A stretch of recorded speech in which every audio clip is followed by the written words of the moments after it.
Hello बच्चों, कैसे हो? आ गए हम करने आपके प्रॉब्लम्स का सफाया। मी एकेडमी में मैं सुमंत कुमार आप सभी का स्वागत करता हूं। आते हैं हम लोग क्वेश्चन को सॉल्व करने का जो प्रक्रिया है उसको स्टार्ट करते हैं। तो चलते हैं, क्वेश्चन नंबर 11 तक हम लोगों ने देख लिया था। अब हम लोग को शुरू करना है क्वेश्चन नंबर 12 से और आगे हम लोग को जाना है सारे प्रॉब्लम्स का सफाया करते हुए। तो लाइफ में सारे प्रॉब्लम है, लेकिन सारे प्रॉब्लम्स का सोल्यूशन है मी एकेडमी के पास। तो इन सारे प्रॉब्लम्स का सफाया करते हुए हम लोग ना सिर्फ बोर्ड को क्रैक करेंगे, बोर्ड के साथ साथ मेंस और एडवांस का भी क्लीन बोर्ड सफाया कर देंगे। ठीक है, तो एकमात्र ऐसा चैनल जहां पर आपको मिल रहा है आकाश तक का, कोटा तक का सारा स्टडी मटेरियल के साथ पीडीएफ, एमसीक्यू, व्हाट्सएप ये बोलना बहुत जरूरी है। आप लोग को अगर पीडीएफ चाहिए तो 9147786396 पर पीडीएफ लिखकर के व्हाट्सएप कीजिए। फिजिक्स का पीडीएफ वहां पर आपको मिल जाएगा। और एमसीक्यू तो यहाँ पर भरमार पड़ा हुआ है यार। एमसीक्यू नहीं करवाएंगे तो आप लोग कैसे सक्सेस होगे? सारा एमसीक्यू का जमाना है तो एमसीक्यू तो करना ही पड़ेगा। तो आ जाते हैं, हमारा जो अगला एमसीक्यू है क्वेश्चन नंबर 12 है। क्वेश्चन नंबर 11 तक हमने प्रीवियस वीडियो में किया था। क्वेश्चन नंबर 12 क्या बोल रहे हैं? A total charge Q is broken in two parts, Q1 and Q2.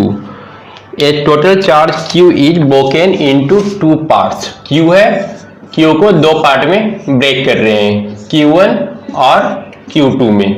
ठीक है, ब्रेक कर लिए। उसके बाद and they are placed at a distance r from each other. दोनों के बीच का डिस्टेंस जो है वो r है। अच्छी बात है। The maximum force of repulsion between them, F max निकालना है। मैक्सिमम फोर्स कितना होगा? नहीं, मैक्सिमम फोर्स नहीं निकालना है, फोर्स तो एक ही होगा, Q1 Q2 बटा R स्क्वायर। बोल रहा है कि Q के किस वैल्यू के लिए फोर्स जो हमारा होगा वो मैक्सिमम होगा। ऑप्शन क्या बोल रहे हैं? ऑप्शन से आपको क्वेश्चन समझ में आ जाएगा। बोल रहा है Q2 का वैल्यू Q बाई R करना होगा और Q1 का जो वैल्यू है वो Q minus Q by R करना होगा। दूसरा ऑप्शन बोल रहा है, मतलब बोल रहा है कि Q का वैल्यू हम लोग क्या ले, Q1 Q2 का वैल्यू हम लोग क्या ले। ये तो Q है, इसको दो पार्ट में तोड़ेंगे तो कुछ कुछ वैल्यू होगा दोनों का। अब बोल रहे हैं किसका वैल्यू क्या ले कि हमारा जो रिपल्सन फोर्स हो वो मैक्सिमम हो। तो अच्छा क्वेश्चन है। दूसरा है option Q2 is equal to Q by 4 और Q1 is equal to Q minus 2Q by कितना दिया है? 3 दिया है। सी ऑप्शन दे दिया है Q2 is equal to Q by 4 और Q1 is equal to 3Q by 4। D option दिया है Q1 बराबर Q2 बराबर Q बाई 2। अब यहाँ पर बताना है कि Q के किस वैल्यू के लिए हमारा जो रिपल्सन फोर्स होगा वो मैक्सिमम होगा। तो कैसे हम लोग सोल्व करेंगे इसको? तो सबसे पहले तो हम लोग फोर्स निकाल लेंगे। फोर्स कितना आएगा? फोर्स आएगा 1/4 pi epsilon not Q1 Q2 divided by R square. ठीक है, R स्क्वायर रहेगा। अब हम लोग क्या एज्यूम करते हैं, अगर Q1 को अगर हम लोग स्मॉल q मान ले तो जो Q2 है वो कितना हो जाएगा? वो Q माइनस स्मॉल q होगा। ठीक है, स्मॉल q हमारा वेरिएबल है, स्मॉल q कितना होगा वो हम लोग को नहीं पता है, लेकिन एक को अगर स्मॉल q मान लेते हैं, दूसरा क्या होगा? Capital Q minus small q। अब इसी q का वैल्यू हम लोग को पता करना है। q यहाँ पर वेरी कर रहा है, q का किस वैल्यू, इसका हम लोग क्या वैल्यू लें कि हमारा जो फोर्स हो वो मैक्सिमम हो जाए। तो यहाँ पर रख लेते हैं, तो 1/4 पाई एप्सिलॉन नॉट कितना हो जाएगा? Q into Q minus Q by R square. और ये हमारा F का वैल्यू हो गया, F का वैल्यू। अब F बाई D। अब F मैक्स निकालने के लिए हम लोग क्या करेंगे? फोर्स को यहाँ पर भी मैक्सिमम नहीं होगा, फोर्स ही होगा। टोटल फोर्स कितना होगा? 1/4 pi epsilon not Q1 Q2 by R square. अब फोर्स को मैक्सिमम होने के लिए dF बाई dQ कितना होना चाहिए? इक्वल टू 0 के बराबर होना चाहिए ना। तो यहाँ पर हम लोग का वेरिएबल कौन सा है? Q है। तो हम लोग किसके रिस्पेक्ट में डिफरेंशिएट करेंगे? स्मॉल q के रिस्पेक्ट में डिफरेंशिएट करेंगे। तो कर लेते हैं इसका डिफरेंशिएशन। तो डिफरेंशिएशन करेंगे तो मिलेगा 1/4 पाई एप्सिलॉन नॉट यहाँ पर इसको अलग अलग कर लेते हैं, तब डिफरेंशिएशन करने में इजी होगा। ठीक है, पहले अलग अलग कर लेंगे क्यू क्यू बाई, या फिर आर स्क्वायर जो कॉमन है उसको भी बाहर ही रख लेते हैं। ये हो गया Q Q minus Q square, और इसको हमको डिफ्रेंशिएट करना है क्यू के रेस्पेक्ट में। तो ये हमको कितना दे देगा, 1/4 pi epsilon not q square तो रहेगा ही, 4 pi epsilon not r square, ये तो रहेगा ही रहेगा। और इसको अगर करेंगे तो ये हमको देगा q minus 2q is equal to 0। Differentiation को जीरो करना होता है, हम लोग डिफ्रेंशिएशन को जीरो कर लिए, तो ये वाला पूरा टर्म जीरो हो जाएगा। q बराबर कितना आ जाएगा, minus 2q, sorry plus 2q। तो यहाँ से q is equal to q by 2, मतलब कि एक को अगर हम q बाई 2 ले लें तो एक कितना आ जाएगा, q माइनस क्यू बाई 2, ये भी q बाई 2 ही आ जाएगा। तो हम लोग का कौन सा ऑप्शन सही आ रहा है, डी ऑप्शन हम लोग का सही आ रहा है। मतलब कि ये फोर्स जो है रिपल्सन फोर्स मैक्सिमम तब होगा जब Q1 और Q2 दोनों का वैल्यू q बाई 2 के बराबर होगा। ठीक है, तो काफी सिंपल था। क्वेश्चन कैसा लगा, क्वेश्चन का पैटर्न आप लोग एक बार जब वीडियो देख लिया कीजिए, वीडियो देख लेने के बाद कौन सा क्वेश्चन आपको सबसे अच्छा लगा कमेंट बॉक्स में लिखा कीजिए। ठीक है, और मैंने बताया अगर कोई क्वेश्चन में डाउट रह जाता है, अगर कुछ पूछना हो तो व्हाट्सएप नंबर पर आपको 10 मिनट के अंदर कमेंट बॉक्स में लिख दीजिए। कमेंट बॉक्स से नहीं होता है तो स्क्रीनशॉट लेकर के इस नंबर पर भेज दीजिए, व्हाट्सएप कर दीजिए, क्वेश्चन आपका सॉल्व हो जाएगा। आते हैं क्वेश्चन नंबर 13। क्वेश्चन नंबर 13 क्या बोल रहा है, the force between two charge 0.06 metre apart is 5 newton. दो चार्ज है, ठीक है, अब दो चार्ज हम लोग ले लेते हैं। एक चार्ज हमारा मान लेते हैं Q1 है, दूसरा Q2 है। इन दोनों के बीच जो डिस्टेंस दिया है वो दिया है 0.06 मीटर। अब क्या बोल रहे हैं, क्वेश्चन हम जो करवा रहे हैं उसको आप भली भांति नोट कर लिया कीजिएगा, क्योंकि हम लोग ऑब्जेक्टिव क्वेश्चन अच्छा खासा देखने वाले हैं हर चैप्टर से। ऑब्जेक्टिव क्वेश्चन से आपको कंसेप्ट जो है पूरी तरह से एकदम क्लियर हो जाएगा, और थ्योरी तो देखना ही है, थ्योरी भी तो याद करके चलना पड़ेगा अगर बोर्ड का एग्जाम है तो। यहाँ पर उसके बाद क्या बोला है, इफ यहाँ पर जो फोर्स इन दोनों के बीच वो 5 न्यूटन लग रहा है, F is equal to 5 newton. अब बोल रहा है if each charge is moved toward the other by 0.01 metre. अब 0.01 मीटर चार्ज को इस तरफ शिफ्ट कर लिया गया है Q1, और यहाँ से भी शिफ्ट किया गया है Q2। तो अब इन दोनों के बीच डिस्टेंस कितना रह गया, ये रह गया 0.04 मीटर।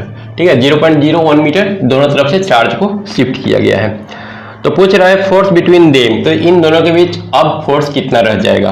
पहला ऑप्शन है 7.2 न्यूटन, दूसरा ऑप्शन है 11.25 न्यूटन, तीसरा ऑप्शन है 22.50 न्यूटन, और चौथा ऑप्शन है 45 न्यूटन। इस क्वेश्चन को सॉल्व करना है। कैसे करेंगे, ये क्वेश्चन तो काफी ज्यादा इजी है। यहाँ पर एक का फोर्स दे दिया है, मतलब कि 5 इक्वल टू हम लोग लिख सकते हैं 1/4 pi epsilon not Q1 Q2 by r square. R square की जगह पर कितना लेना होगा, 0.06 का होल स्क्वायर। तो ये 5 के बराबर हो गया। तो यहाँ से अगर हम चाहें तो 1/4 pi epsilon not into Q1 Q2 का वैल्यू निकाल सकते हैं। Q1 Q2 बटा 4 पाई एप्सिलॉन नॉट का वैल्यू कितना हो जाएगा, 5 इंटू 0.06 का होल स्क्वायर। उसके बाद अब हम लोग को F2 निकालना है। F2 के लिए 1/4 pi epsilon not Q1 Q2 और जैसे था वैसे ही रहेगा, बस डिस्टेंस 0.04 मीटर हो गया है इसका स्क्वायर। अब इसका वैल्यू हम लोग को पता है, ठीक है, इसका वैल्यू कितना है, 5 इंटू 0.06 का होल स्क्वायर डिवाइडेड बाई 0.04 का होल स्क्वायर। ठीक है, क्लियर हो गया। अब इसके बाद इसको हम लोग सोल्व कर लेंगे। सोल्व कैसे करना होगा, तो 5 इंटू 6/4 का होल स्क्वायर कर लेते हैं इज इक्वल टू 5 इंटू 3 और 2 इसका स्क्वायर। इसको मल्टीप्लाई करेंगे तो 5 इंटू 9/4 तो ये 45/4 आएगा, मतलब 11 पॉइंट कुछ आने वाला है। 2 नंबर हम लोग का सही आंसर होगा। तो क्वेश्चन कैसा था, इजी क्वेश्चन था। उसके बाद आते हैं क्वेश्चन नंबर 15 में। क्वेश्चन नंबर 15 बोल रहा है 3 equal charges each plus u placed at corner of on equilateral triangle of side A ठीक है, साइड ए इसका दिया हुआ है। अगला क्वेश्चन क्या बोल रहा है, एक इक्विलैटरल ट्रायंगल है और इक्विलैटरल ट्रायंगल के हर कॉर्नर पर एक चार्ज रखा हुआ है। हम लोग एक इक्विलैटरल ट्रायंगल पहले बना लेते हैं, इसके हर कॉर्नर पर एक चार्ज रख लेते हैं। चार्ज का वैल्यू कितना है, क्यू है, ए भी क्यू और ए भी क्यू। साइड इसका दे दिया है ए, तो पूछ रहा है the force on any charge, किसी भी चार्ज पर हम लोग को फोर्स निकालना है। मान लेते हैं हमारा यही चार्ज है, इसी चार्ज पर फोर्स निकालना है। ऑप्शन क्या दिया हुआ है, के क्यू स्क्वायर बटा ए स्क्वायर। बी ऑप्शन दिया हुआ है 2kq स्क्वायर बटा ए स्क्वायर। सी ऑप्शन दिया हुआ है √2kq स्क्वायर बटा ए स्क्वायर। और जो लास्ट ऑप्शन है, चौथा ऑप्शन है, वो है √3kq स्क्वायर बटा ए स्क्वायर। तो इसको कैसे सॉल्व करेंगे, तो एक छोटा सा न्यूमेरिकल है। इसमें अगर हम लोग इन दोनों के बीच देखें तो फोर्स का डायरेक्शन क्या होगा, इस तरफ, और एक इक्विलैटरल ट्रायंगल है तो सारा एंगल कितना होगा, 60 डिग्री होगा। ठीक है, तो ए भी 60 डिग्री होगा। इसके वजह से जो इस चार्ज पर फोर्स लगेगा इस डायरेक्शन में लगेगा, ए एंगल कितना हो जाएगा, 60 डिग्री। तो पहले तो ये दोनों फोर्स हम लोग को निकाल लेना है, और जब दो फोर्स निकल जाएगा F1 F2 तो फिर इन दोनों का रिजल्टेंट, ठीक है, ये दोनों का रिजल्टेंट होगा। तो सबसे पहले ए F1 है, ए F2 है, तो F1 बराबर F2 इज इक्वल टू कितना हो जाएगा, 1/4 pi epsilon not Q1 Q2 बटा R स्क्वायर। R डिस्टेंस कितना है, A, ठीक है। अब ये दोनों फोर्स का वैल्यू होगा 1/4 pi epsilon not Q square by A square, ठीक है। अब इसका रिजल्टेंट हम लोग कैसे निकालते हैं, तो F is equal to F1 square plus F2 square plus 2F1 F2 cos theta. Cos कितना हो जाएगा, 60 डिग्री हो जाएगा। अब सारा का वैल्यू सेम है तो F स्क्वायर प्लस कॉस 60 का वैल्यू कितना हो जाएगा, 1/2 F1 F2 F स्क्वायर। ए भी हो गया F स्क्वायर, तो मतलब ए आ रहा है 3F स्क्वायर। तो फोर्स का वैल्यू कितना हो जाएगा, 3 इंटू F स्क्वायर, और सबका अंडर रूट होगा, ठीक है, सारा का अंडर रूट होता है। तो √3 इंटू F का value K into 1/4 pi epsilon to K बोलेंगे Q square by A square. तो √3kq square by A square हम लोग का सही कौन सा ऑप्शन आ रहा है, सही, चौथा ऑप्शन हम लोग का सही हो जाएगा। ठीक है, तो आप देख रहे हैं, देखने के साथ साथ लाइक और कमेंट करना मत भूलिए। बताइए कैसा लग रहा है क्वेश्चंस, और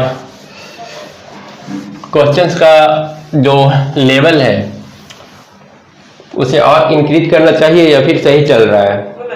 आते हैं नेक्स्ट क्वेश्चन में। हमारा जो अगला क्वेश्चन है, ठीक है, अभी बेसिक है, पहले बेसिक क्लियर कर लेते हैं। अभी तो बीच है, अभी तो यार पढ़े ही कितना, इलेक्ट्रोस्टैटिक्स का अभी पूरा चैप्टर बाकी है। अभी तो सिर्फ हम लोग फील्ड और पोटेंशियल पढ़े हैं, कूलम्ब्स लॉ पढ़े हैं, फील्ड पढ़े हैं, पोटेंशियल पढ़े हैं। तो हम लोग जो क्वेश्चन सोल्व कर रहे हैं फील्ड, पोटेंशियल और कूलम्ब्स लॉ से ही सोल्व कर रहे हैं। धीरे धीरे जब हम लोग पूरा टॉपिक कंप्लीट कर लेंगे, इलेक्ट्रोस्टैटिक्स हमारा पूरा खत्म हो जाएगा, तब हम लोग को हाई लेवल का क्वेश्चंस भी देखने को मिलेगा। उसके बाद आते हैं क्वेश्चन नंबर 16। फिर भी आप लोग एक क्वेश्चन ट्राई करते रहिए, क्वेश्चन सॉल्व होना चाहिए, ठीक है। जितना क्वेश्चन करवा रहे हैं सारा क्वेश्चन बिल्कुल कॉपी में प्रेजेंट होना चाहिए। अगर आप ये सारा इस लेवल का क्वेश्चन सॉल्व कर लेते हैं तो आपको मेंस में अच्छा खासा मार्क्स आने का चांस है, मेंस में हो जाएगा, WBJE हो जाएगा। उसके बाद इलेक्ट्रोस्टैटिक्स कंप्लीट कर लेने के बाद जो लास्ट चैप्टर आएगा, मतलब कि सारा चैप्टर कंप्लीट करने के बाद जो हम लोग क्वेश्चन सॉल्व करेंगे वो आपको कर लेने के बाद आपके एडवांस का जो क्वेश्चन है वो भी सोल्व होना शुरू हो जाएगा। एक बार आप ट्राई करके देख सकते हैं, जो चैप्टर खत्म होने के बाद जो क्वेश्चन करवाएंगे उसको सोल्व करने के बाद एक बार आप एडवांस का जो प्रीवियस ईयर क्वेश्चन है उसको ट्राई कीजिएगा। उसके बाद अगला क्वेश्चन 16 क्या है, equal charge Q are placed at 4 corner ABCD of a square of length. Easy question है तो आई थिंक आप लोग सोल्व कर ही लीजिएगा। इसको बता देते हैं क्या बोल रहा है। यहाँ पर एक स्क्वायर है और प्रत्येक कॉर्नर पर चार्ज कितना रखा हुआ है, Q रखा हुआ है, ठीक है। और the square of length A, सबका लेंथ कितना है, A है। The magnitude of the force on the charge at B, मान लेते हैं हमारा A है, B है, C है और A D है। तो इस पॉइंट पर कितना फोर्स लग रहा है ये हम लोग को निकालना है।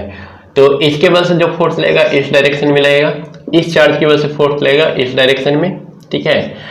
और इसके वजह से जो फोर्स लगेगा इस डायरेक्शन में आएगा, ठीक है। और इन दोनों का जो रिजल्टेंट निकालेंगे वो भी हमारा इस डायरेक्शन में ही आएगा। तो कैसे टोटल फोर्स कैसे निकालना है, ठीक है। कुछ कुछ लोग अगर वेक्टर किसी का वीक है तो यहाँ पर प्रॉब्लम हो सकता है। तो ये हमारा हो गया F1, ये हो गया F2 और ये हो गया F3। तो F1 बराबर F2 निकालने के लिए हम लोग कौन सा फॉर्मूला अप्लाई करेंगे, 4πε0 Q1 Q2 मतलब Q स्क्वायर डिवाइडेड बाई ये पूरा डिस्टेंस A स्क्वायर, ठीक है। F1 F2 निकल गया। अब A वाला डिस्टेंस कितना होगा, क्योंकि जब हम लोग F3 निकालेंगे तो A वाला R ए डिस्टेंस लेना होगा। और R अगर देखें तो A डायगोनल का काम कर रहा है, A और A डायगोनल है। तो R इज इक्वल टू कितना हो जाएगा, under root A square plus A square, ठीक है। ये जो है डायगोनल है, या फिर अगर इस ट्रायंगल पाइथागोरस तीनों हम लोग लगा दिए R स्क्वायर बराबर R square is equal to A square plus A square, या फिर A square plus A square is equal to R square. ये एंगल 90 डिग्री है। तो यहाँ पर इसको सॉल्व करेंगे तो कितना आ जाएगा, √2a। तो F3 निकालने के लिए 1/4πε0 Q स्क्वायर बटा कितना, इसका स्क्वायर करना होगा R स्क्वायर की जगह पर 2a स्क्वायर, ठीक है। F3 भी निकल गया। अब हम लोग क्या करना होगा, F1 F2 का मैग्नीट्यूड रिजल्टेंट निकालना होगा, ठीक है। तब जाकर के उसको सिंपली हम लोग F3 से जोड़ सकेंगे। तो इसका रिजल्टेंट कितना हो जाएगा, F square is equal to F1 square plus F2 square का अंडर रूट। 90 डिग्री है तो F1 square plus F2 square का अंडर रूट करेंगे तो F रिजल्टेंट हम लोग को मिल जाएगा 1 2 का। तो ये हो जाएगा F1 स्क्वायर F2 स्क्वायर दोनों F के बराबर है, तो 2F square is equal to हम लोग क्या लिखेंगे, F। तो इसको हम लोग 2F स्क्वायर करेंगे तो √2F के बराबर आएगा। तो √2 और F का value KQ square by A square, ठीक है। अब क्या करना है हम लोग को, अब यहाँ से ये तो √2 ही रह गया हम लोग का, ये दोनों जोड़ना होगा F3 और FR, ये दोनों सेम डायरेक्शन में हम दोनों को ऐड कर देंगे। तो कितना आ जाएगा, KQ square by A square common आएगा दोनों में, और K ले लिए, Q स्क्वायर A स्क्वायर ले लिए, तो 1/2 प्लस √2, ठीक है। ये हमारा सही आंसर हो जाएगा, इसका सही ऑप्शन C था। उसके बाद आते हैं हम लोग नेक्स्ट क्वेश्चन में। अगला क्वेश्चन पहले इसको साफ कर लेते हैं। आप लोग न्यूमेरिकल जितना बता रहे हैं, जितना ऑब्जेक्टिव बना रहे हैं, इसको आप लोग कंप्लीट करते जाइए। फिर उसके बाद देखिए कि किस तरह से इलेक्ट्रोस्टैटिक्स का जब हम लोग मेंस, एडवांस और WBJE का क्वेश्चन सोल्व करेंगे, फिर देखिए किस तरह से क्वेश्चन सारा सोल्व होता है। अभी बस जितना बता रहे हैं उतना आप लोगों को सारा करते जाना है, याद रखना है, उसको भूलना नहीं है। और अगला 17 नंबर जो क्वेश्चन है वो काफ़ी अच्छा है। 17 नंबर क्वेश्चन यहाँ पर लोगों को थोड़ा सा दिक्कत होता है, जहाँ पर भी मैक्सिमम और मिनिमम वैल्यू निकालने के लिए बोलता है। क्या बोल रहा है, 2 equal charges are separated by distance D। 2 equal charge है, मान लेते हैं एक Q है, ये भी Q है, अब दोनों के बीच सेपरेशन कितना है, D। A third charge placed on A perpendicular bisector. अब यहाँ पर परपेंडिकुलर बाइसेक्टर पर एक थर्ड चार्ज रखा गया है, जिसका डिस्टेंस हम लोग एज्यूम कर लेते हैं x डिस्टेंस पर रखा गया होगा। तो बोल रहा है third charge placed on perpendicular bisector at x distance will experience maximum coulomb force. बोल रहा है कि यहाँ पर जो फोर्स लगेगा वो मैक्सिमम लगेगा यदि ऑप्शन फर्स्ट x बराबर D/√2 होगा, सेकेंड ऑप्शन x बराबर D/2 होगा, थर्ड ऑप्शन x बराबर D/2√2 होगा, और फोर्थ ऑप्शन x बराबर D/2√3 होगा। कौन सा सही होगा इसमें से, कैसे सॉल्व करेंगे? तो एक क्वेश्चन ठीक ठाक है, मान लेते हैं ए डिस्टेंस कितना होगा, D/2 होगा। आप लोग भी स्टार्ट कर दीजिए, क्वेश्चन बिल्कुल सोल्व होना चाहिए, ठीक है। दोनों को D/2 मान लेते हैं, आप लोग भी शुरू हो जाइए, और फाइनल हम सोल्व कर रहे हैं, हमसे पहले आप लोग सोल्व कर लीजिए कितना वैल्यू आएगा। अब यहाँ पर फोर्स निकालना है, और यहाँ पर का चार्ज कितना दिया हुआ है, 2 equal charges separated by D, a third charge placed on perpendicular bisector at x distance. तो यहाँ पर कुछ लिखा नहीं हुए, हम लोग यहाँ पर Q मान लेते हैं, ठीक है। तो यहाँ पर लगने वाला जो फोर्स होगा, इसके वजह से जो फोर्स लगेगा ये बाहर की ओर लगेगा, और इसके वजह से भी जो फोर्स लगेगा वो बाहर की ओर लगेगा, ठीक है। ठीक है। ए वाला एंगल हम लोग मान लेते हैं थीटा होगा, तो कॉस थीटा का वैल्यू अगर निकालें तो कॉस थीटा कितना आ जाएगा, कॉस थीटा हम लोग को मिलेगा B by cos theta is equal to A हमारा बेस का काम कर रहा है तो बी बाई एच, बी के जगह पर हम लोग का डी बाई 2 होगा और एच के मतलब ए हाइपोटेनस का काम करेगा और ए लेंथ कितना है, ए लेंथ हो जाएगा डी बाई 2 का square plus x square plus d by 2 का होल स्क्वायर का अंडर रूट, ए डिस्टेंस होगा। तो कॉस थीटा अगर हम लोग निकालें तो डी बाई ए लेना होगा under root x square plus d by 2 का होल स्क्वायर, ठीक है। बी बटा एच बेस बटा हाइपोटेनस कॉस थीटा होता है। कॉस थीटा का जरूरत कहाँ पड़ेगा देखते हैं आगे कहाँ पड़ता है। अब यहाँ पर हम लोग F1 इसको एज्यूम करते हैं, F2 इसको एज्यूम करते हैं और F1 F2 दोनों इक्वल होगा क्योंकि ए डिस्टेंस ए जो फोर्स है Q और Q, यहाँ पर भी चार्ज है, यहाँ पर भी Q और Q चार्ज ही है, डिस्टेंस भी जितना ए डिस्टेंस है उतना ही ए डिस्टेंस भी है क्योंकि परपेंडिकुलर बाइसेक्टर है। तो फोर्स F1 बराबर F2 इज इक्वल टू हम लोग F एज्यूम कर लेते हैं, वो होगा K इंटू मतलब कि 1/4 pi epsilon not into Q by r square मतलब कि x square plus d by 2 का स्क्वायर। क्लियर है, फोर्स निकल गया। अब फोर्स निकालने के बाद इसका रिजल्टेंट निकालना होगा, यही तो फोर्स होगा, इन दोनों का रिजल्टेंट निकालना होगा और दोनों के बीच का एंगल ए अगर थीटा है तो यहाँ पर भी थीटा होगा और ये भी थीटा होगा, टोटल 2 थीटा होगा। अब इसका हम लोग क्या करते हैं कि टोटल रिजल्टेंट निकालने के लिए ये जो रिजल्टेंट एफ आर होगा, ठीक है ना, इस एफ आर को निकालने के लिए रिजल्टेंट फोर्स कितना होगा उसको निकालने के लिए हम लोग सबसे बेस्ट तरीका होगा इसको 2 कंपोनेंट में डिवाइड कर लेते हैं। ए हमारा होगा, ए जब थीटा है तो ए होगा F1 साइन थीटा और ऊपर की हो जाएगा F1 कॉस थीटा क्योंकि ये थीटा के साथ लगा हुआ है, इसी तरह से प्लस F2 कॉस थीटा, ठीक है। और इस तरफ जो फोर्स लगेगा इसको जब 2 कंपोनेंट में ब्रेक करेंगे तो इसका पहला कंपोनेंट इधर आएगा और इधर जो होगा F2 साइन थीटा के बराबर हो जाएगा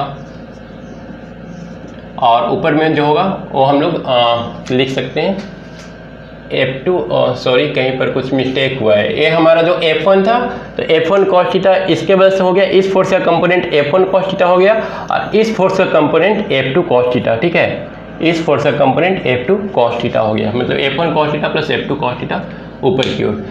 और F1 और F2 ये जो दोनों वैल्यू है वो इक्वल है, cos थीटा भी दोनों इक्वल है, तो टोटल फोर्स हम लोग क्या बोलेंगे FR is equal to 2F cos theta is equal to 2 into F का value Q divided by r square sorry x square plus d by 2 का होल स्क्वायर।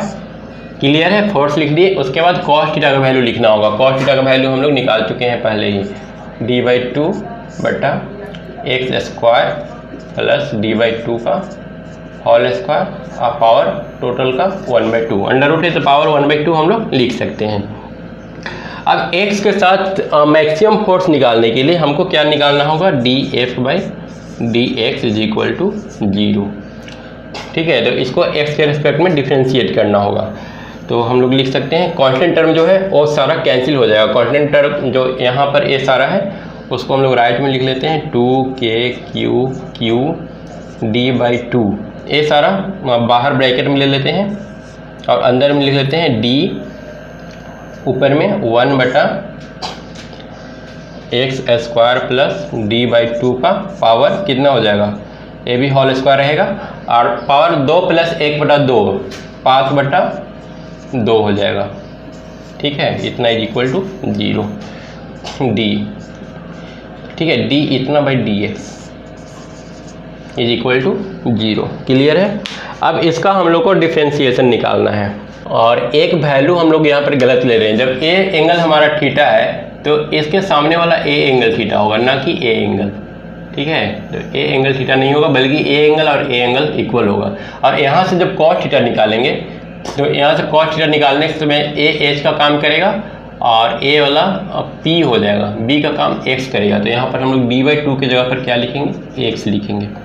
और वहाँ पर जब x होगा तो यहाँ पर भी क्या हो जाएगा, x हो जाएगा। और जब यहाँ x होगा तब यहाँ पर d/2 के जगह पर x लिखना होगा। अब x तो वेरिएबल है तो x को हम लोग डिफ्रेंशिएशन के अंदर ले लेंगे और इसका टोटल का पावर कितना है 1, तो 1 + 1 कितना हो जाएगा 3/2। यहाँ पर भी एक मिस्टेक हो रहा है, ये हो जाएगा 3/2। अब इसका हम लोग को सिंपल डिफ्रेंशिएशन करना है, तो देख लेते हैं कितना देता है डिफ्रेंशिएशन करने के बाद। इसका डिफ्रेंशिएशन करेंगे तो नीचे वाला का multiplication x² into plus d²/4, नीचे वाला का डिफ्रेंशिएशन नीचे का गुना इंटू ऊपर का डिफ्रेंशिएशन माइनस ऊपर का गुना x इंटू नीचे वाला का डिफ्रेंशिएशन। नीचे वाला का डिफ्रेंशिएशन कितना मिलेगा 3/2 इंटू x² प्लस d²/4 का पावर कितना हो जाएगा, पावर हम लोग को 3/2 माइनस 1/2, ठीक है। और इंटू फिर समझ में आ रहा है। सबसे पहले इसका जब हम डिफ्रेंशिएशन करेंगे तो 3/2 x² प्लस d²/4 के पावर 3/2 माइनस 1, 3/2 माइनस 1 करेंगे तो 1/2 आएगा। और साथ में अंदर वाला का भी करना होगा क्योंकि फंक्शन टू फंक्शन डिफ्रेंशिएशन आ रहा है, तो अंदर वाला करेंगे तो फिर हम लोग को डिफ्रेंशिएशन 2x मिलेगा। और डिवाइडेड बाय नीचे वाला का होल स्क्वायर, नीचे वाला तो 0 ही हो जाएगा, नीचे वाला को हम लोग छोड़ देते हैं, ठीक है। अब यहाँ से हम लोग कॉमन क्या लिख सकते हैं, यहाँ से x² प्लस d²/4 का पावर 1/2 कॉमन ले लेते हैं, तो a बच जाएगा x² प्लस d²/4 माइनस यहाँ पर a कॉमन ले लिए तो a आ जाएगा 2 से 2 कैंसिल, 3x² = 0। क्लियर है। अब a तो पॉजिटिव टर्म है, ठीक है, a कभी 0 होगा नहीं, तो फिर इस टर्म को हम लोग को 0 करना होगा क्योंकि x एक पॉजिटिव टर्म है, x कभी निगेटिव होगा नहीं, d/2 निगेटिव होगा नहीं। और ऐसे भी अंडर रूट के a अंदर है तो a तो कभी 0 होगा नहीं, मतलब कि a टर्म हमारा 0 होगा। तो इसको कर लेते हैं d²/4 माइनस 3 में से a गया तो 2x² = 0। तो यहाँ से हम लोग को मिल जाएगा 2x² = d²/4, तो x² कितना मिलेगा d²/8 और x बराबर आ जाएगा अंडर रूट, मतलब कि d/√8 या फिर d/2√2, सही है। तो x का वैल्यू कितना होगा, x बराबर d/2√2। तो एक ठीक ठाक क्वेश्चन था, ठीक है। तो एक क्वेश्चन आप लोगों को ठीक से कर लेना है। उसके बाद आते हैं क्वेश्चन नंबर 18 में। 18 नंबर क्वेश्चन क्या बोल रहा है, 18 बोल रहा है ABC is a right angle triangle. ABC एक राइट एंगल ट्रायंगल है जिसमें AB दिया हुआ है, ठीक है। ABC एक राइट एंगल ट्रायंगल है, ये हो गया एक राइट एंगल ट्रायंगल। यहाँ पर है A। क्वेश्चन आप लोग पहले सॉल्व करने की कोशिश कीजिए। ABC देखने में क्वेश्चन इजी है पर यहाँ पर एक बहुत ज़बरदस्त कंसेप्ट छुपा हुआ है।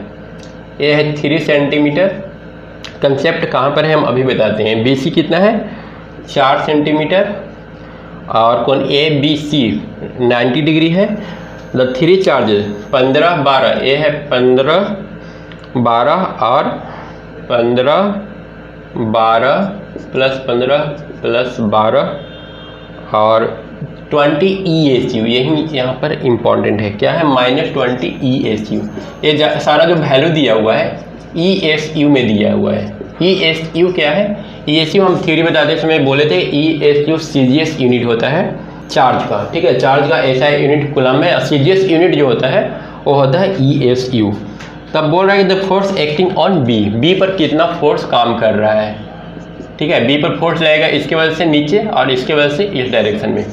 तो CGS यूनिट में जब क्वेश्चन दिया हो तब हम लोग फोर्स कैसे निकालेंगे। अब फोर्स का CGS यूनिट क्या होता है, फोर्स का CGS यूनिट होता है डाइन, ठीक है। तो सबसे पहले इसके वजह से फोर्स निकाल लेते हैं, F1 हो जाएगा। अब जब हम लोग CGS यूनिट में काम कर रहे होते हैं तो 1/4πε0 नहीं लेते हैं, Q1 Q2 डायरेक्ट लेंगे। 15 × 12 Q1 Q2/r², 3 × 9 सेंटीमीटर है, सेंटीमीटर में ही रहने देंगे। तो A आ जाएगा 3 और A 4, 3 से कैंसिल होकर के 5, तो A आ गया 20। F2 निकालेंगे फिर से -20 × 12 डिवाइडेड बाई 4 का स्क्वायर 16, ठीक है, इज इक्वल टू 3 4 4 और 5 माइनस 15।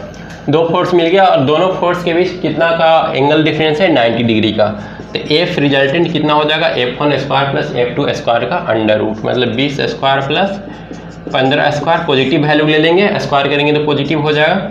तो ये आ जाएगा 400 और प्लस 15 में 15 से करेंगे तो 225, अंडर रूट हो जाएगा इसका।